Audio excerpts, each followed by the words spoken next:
बोलिए गजानन गणेश जी महाराज की जय। माँ शैलपुत्री की जय। आइए माँ दुर्गा के प्रथम स्वरूप माँ शैलपुत्री की कथा का गुणगान करते हैं।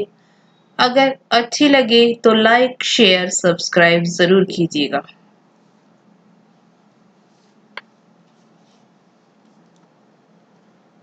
वंदे वांछित लाभाय चंद्राधिकृत शेखराम वृक्षारूढ़ा शूलधरम शैलपुत्री यशस्विनी। माँ दुर्गा अपने पहले स्वरूप में शैलपुत्री के नाम से जानी जाती है। पर्वतराज हिमालय के वहां पुत्री के रूप में उत्पन्न होने के कारण इनका यह शैलपुत्री नाम पड़ा था। वृषभ स्थिता इन माताजी के दाहिने हाथ में त्रिशूल और बाएं हाथ में कमल पुष्प सुशोभित है। यही नव दुर्गाओं में प्रथम दुर्गा है। अपने पूर्व जन्म में यह प्रजापति दक्ष की कन्या के रूप में उत्पन्न हुई थी। तब इनका नाम सती था। इनका विवाह भगवान शंकर जी से हुआ था। एक बार प्रजापति दक्ष ने एक बहुत बड़ा यज्ञ किया। इसमें उन्होंने सारे देवताओं को अपना अपना यज्ञ भाग प्राप्त करने के लिए निमंत्रित किया, किंतु शंकर जी को उन्होंने इस यज्ञ में निमंत्रण नहीं किया। सती ने जब सुना कि हमारे पिता एक अत्यंत विशाल यज्ञ का अनुष्ठान कर रहे हैं, तब वहां जाने के लिए उनका मन विकल हो उठा। अपनी यह इच्छा उन्होंने शंकर जी को बताई। सारी बातों पर विचार करने के बाद उन्होंने कहा, प्रजापति दक्ष किसी कारणवश हमसे रुष्ट हैं। अपने यज्ञ में उन्होंने सारे देवताओं को निमंत्रित किया है।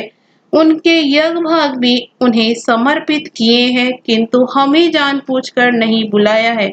कोई सूचना तक नहीं भेजी है। ऐसी स्थिति में तुम्हारा वहां जाना किसी प्रकार भी श्रेयस्कर नहीं होगा। शंकर जी के इस उपदेश से सती का प्रबोध नहीं हुआ। पिता का यज्ञ देखने वहां जाकर माता और बहनों से मिलने की उनकी व्यग्रता किसी प्रकार भी कम न हो सकी। उनका प्रबल आग्रह देखकर भगवान शंकर जी ने उन्हें वहां जाने की अनुमति दे दी। सती ने पिता के घर पहुंचकर देखा कि कोई भी उनसे आदर और प्रेम के साथ बातचीत नहीं कर रहा है।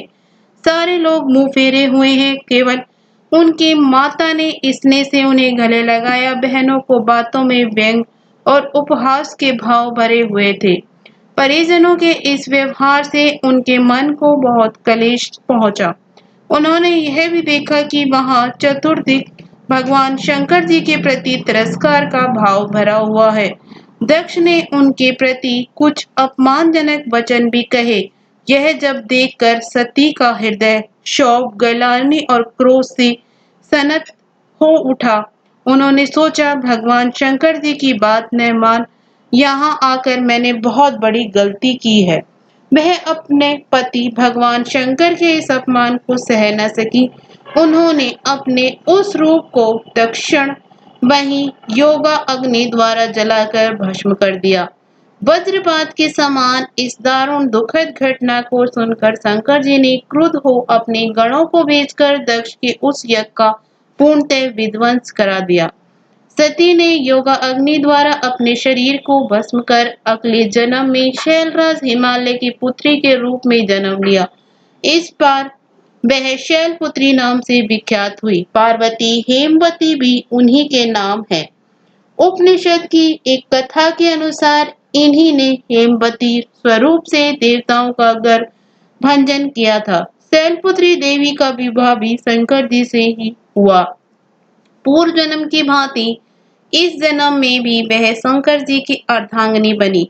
नव दुर्गाओं के प्रथम शैलपुत्री दुर्गा का महत्व और शक्तियां अनंत है। नवरात्रि पूजन में प्रथम दिवस इन्हीं की पूजा और उपासना की जाती है। इस प्रथम दिन की उपासना में योगी अपने मन को मूलाधार चक्र में स्थित करते हैं। यहीं से उनकी योग साधना का प्रारंभ होता है। बोलिए शैलपुत्री माँ की जय।